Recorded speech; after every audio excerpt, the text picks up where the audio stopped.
I'm Father Robert Bruno, and I am currently a chaplain in the United States Air Force Chaplain Corps, currently assigned to the United States Air Force Academy in Colorado Springs, Colorado.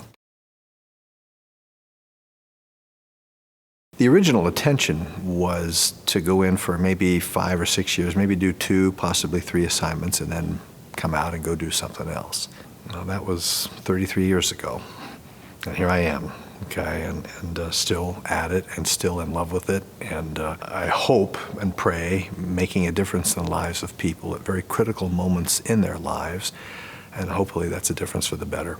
After where we are right now, the United States being involved in this war on terrorism, we've been at war longer than any previous war in our nation's history, and we're seeing things now that we've never seen before.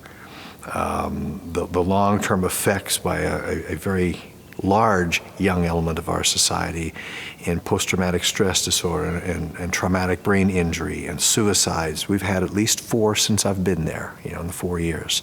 And it's always a tragedy, especially if it's somebody between 18 and 23, because they're at the beginning of their lives. We do everything in our power to make ourselves as visible as we possibly can, to make ourselves known, how to get a hold of us, and during duty hours, after duty hours, during the week, on weekends.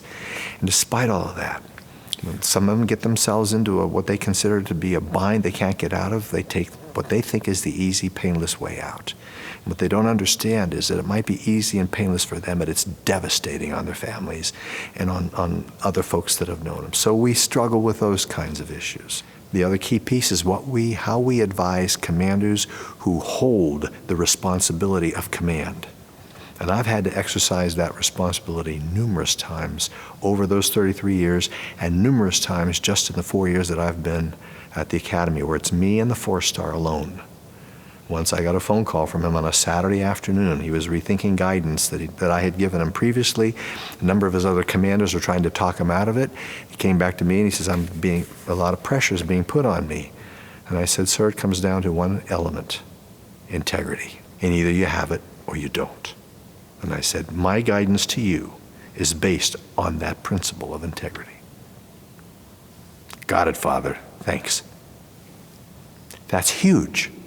Sometimes the lawyers, what we call the JAGs, the Judge Advocate Generals, their responsibility is to tell the commander what's legal. Our responsibility is to tell the commander what's right.